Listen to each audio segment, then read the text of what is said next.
contraction due to the COVID-19 pandemic, the Namibian economy has started to recover.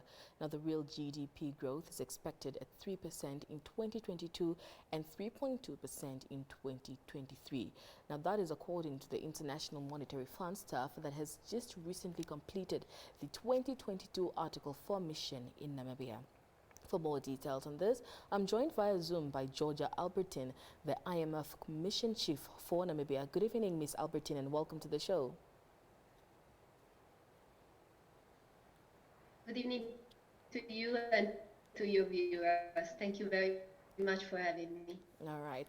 First things first, what was the rationale behind the recent concluded IMF mission in Namibia? So we just recently, yesterday, concluded our 2 weeks mission to conduct the discussions for the forthcoming Article 4 consultation. This is a regular exercise that is done on a regular basis in Namibia, as done with other members of the IMF, in order to discuss recent economic and financial developments, as well as seeing the potential and the outlook and the risks for the economy, and also in order to discuss the policy of the country in the economic and financial realm. This was the focus of our discussion in the last weeks. Awesome. Now walk us through the process of how exactly this mission was carried out and how many other parties were involved. Sure. What we did over those 2 weeks was to hold the discussions with a broad range of stakeholders in the Namibian economy. As our main counterpart, the Namibian authorities, in the premise, the Central Bank of Namibia, so we had to talk with the Office of the Prime Minister and a variety of other ministries, including the Ministry of Trade, the Ministry of Mines and Energy, as well as the Ministry of Trade and Industrialization. Also, we had the opportunity to talk with the Anti-Corruption Commission, so a variety of stakeholders. In parallel, we had the discussion, very fruitful discussion, with other non-governmental stakeholders in the economy, including the representative of the civil society, representative of the private sector, representative banks and financial institutions, the National Chamber, as well as the development partners. So all these discussions with a variety of stakeholders allowed us to have a broader view of the economy in Namibia. All right. Now talk to us about the preliminary findings of this mission. Sure. As you were mentioning, what we see is that the Namibian economy, after having had a sharp contraction in 2020 due to the pandemic, has actually started to recover. We have seen this recovery starting in 2021 and strengthening in the course of 2022. Essentially, what we see is a growth rate of about 2.7% in 2021 and a strengthened growth rate in the first half of 2022.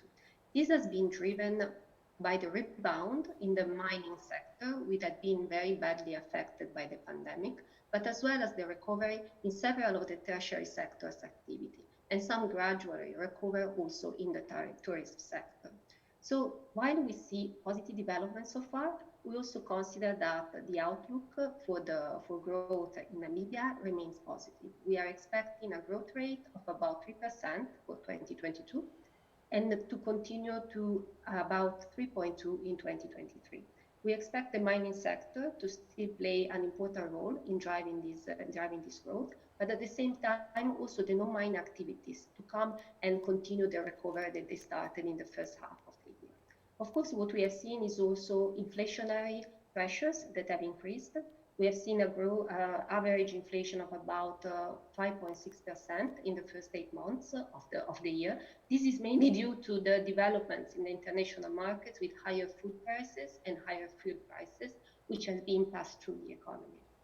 Essentially, we expect inflation to remain relatively high still in the course of 2022, but still gradually declining and moderating in 2023 once let's say the developments in international markets in terms of fuel food should mitigate. So overall, it's a positive outlook for the economy, while we have always to keep in mind that the global environment remains very uncertain.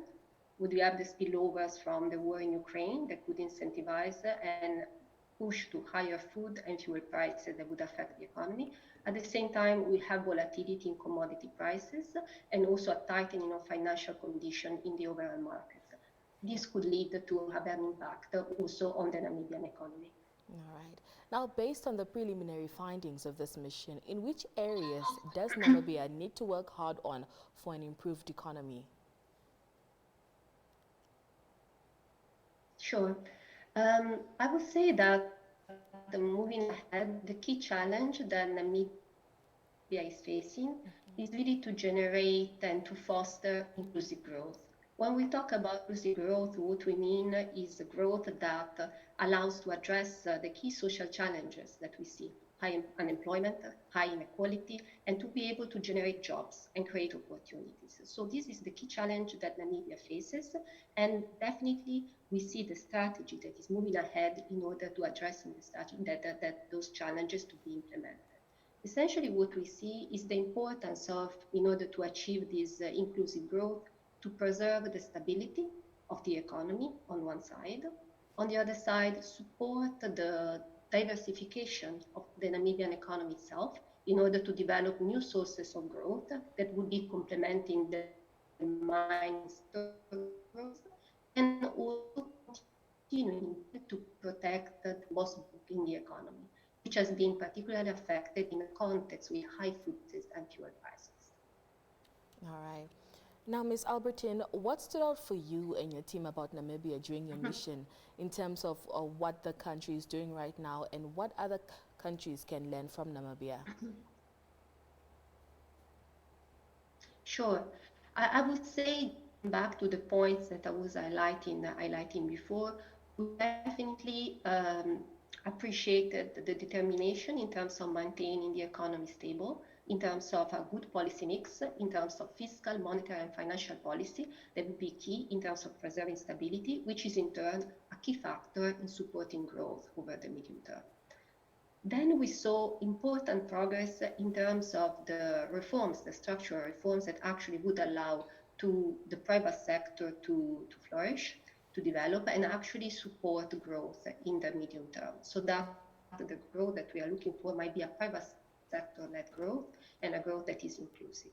On that side, definitely we see progress and in terms of measures to improve the business climate, for example, with the use of digitalization, with the use of simplifying the procedure for firms and companies to enter into business, but also access to credit, particularly of small and medium. There is an ongoing work in terms of continuing to strengthen governance in order to create a conducive environment for the private sector. And another point that I would flag is the work that is ongoing in terms of aligning the skills of the people that are looking for a job with the needs of the firms. So really reviewing the skill gaps and ensuring that there is a training so that there is a match in between what is looked for by the businesses and what is provided. All these are areas that we expect to play a role in terms of supporting the development of the private sector and also to support what we were talking about just before, the economic diversification of the economy. On the other side, also, something that is important is the development of sectors where you have high productivity. All right. Now, Ms. Albertin, before we let you go, when can we expect the final report of the findings? Sure. The report will be prepared in the next coming weeks and is expected to be reviewed by the executive board in December, expected to be published towards mid-December. It will be published on the IMF website so that there is full access to it, and we'll be very happy to share it with you as well. All right. Ms. Albertin, thank you so much for joining us this evening. Thank you. Thank you for having me. All right. That was Ms. Giorgia Albertin, who is the IMF mission chief for Namibia, talking to us about the IMF 2022 Article 4 mission that will be published in December. Don't go anywhere. We'll be back shortly and look at our health corner.